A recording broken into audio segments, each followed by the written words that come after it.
information that the Spirit would have for you so that you can let go and let God and figure out how you needed this experience with your parents. I had the opportunity to keep an open door. I've done lots and lots of healing work around this.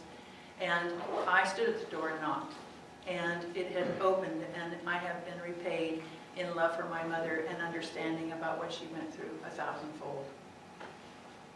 In the Old Souls Guide, it says total forgiveness is a part of the nature of love. Your mind and heart will remain Total letting go allows your mind and heart to remain open. Letting go is not based on reason or rationale, but it is the nature of that which the humble do. Learning humility is a replacement for the insecurity, pride syndrome, and a necessary part of the lesson. I told you all the last time I was up here that we are prodigal sons. There is nothing that we've done in the past that is not absolutely forgiven in the split second before you start beating yourself up about what you did. And that's the message of God in Christmas time, I believe. Again, in the Old Souls book, he says, under the heading of darkness, when your dark side is fully accepted, it is disempowered, and the charge of it is taken out of it. That is when there is no more fear of any dark thing that can happen to you from anyone or anything. That's when every person, place, or circumstance, or anything external to you is a threat to any aspect of your being is completely removed. There is no threat when you are comfortable with your own light and your dark, and that they walk hand in hand toward life. As we evolve, we'll gain gratitude for our dark side as our greatest teacher, because it opens up to embrace the light. It's kind of like the dimmer switch.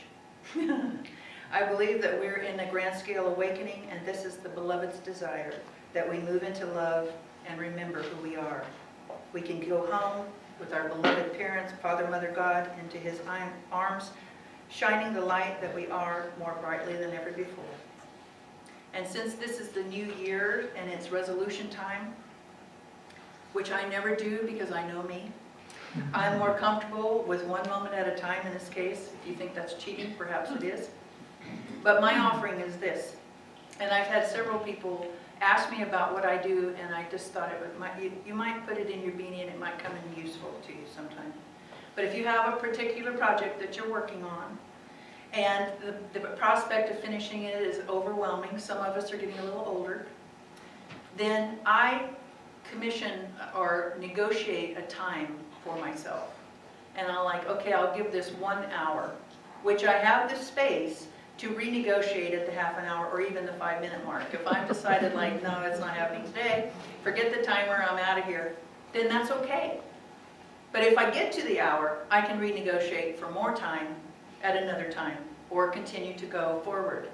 But negotiation for me takes the judgment off of myself of this excruciating expectation of who I think I should be.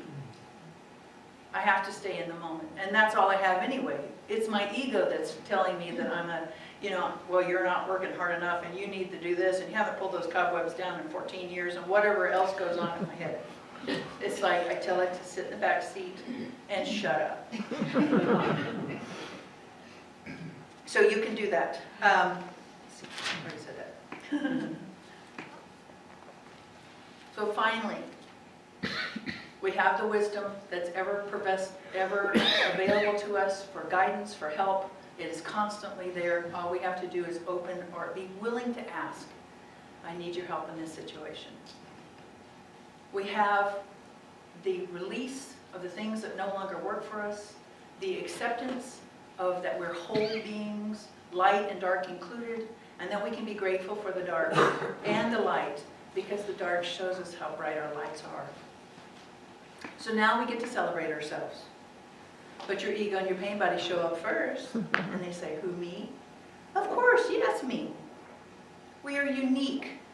I'm going to do a little Bob action here. We are basically, there's only one of us in the absolute universe of God. We are one aspect of God that's completely unique to the universe. But there's some fun things here I want to share with you about how big that is. In Celebrate Yourself by Dorothy Courtville Briggs, she says, number 1, our DNA determines our inherited qualities. Mathematicians estimate that the DNA molecule can theoretically unite in 10 to the 2,400,000,000th power.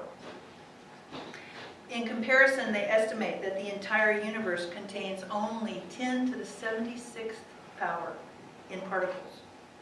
That means to find any two people genetically standing alike, we would need 10 to the 2,400,000,000th power. I can't even imagine how many people that is. To get the enormity of that, if each one of those zeros was an inch wide, that piece of paper would be 37,000 miles long before there's another one like you or me. So to say that we are a special event in the universe is not a Pollyanna drivel, it's a fact. Each of God's creation is virtually unrepeatable. So do you know who you are? You are an unprecedented event in the universe. We are not a world premiere, we are a universal premiere. We are an expression of Source, our beloved of our beloved. I've switched from Source to beloved, so I get kind of confused.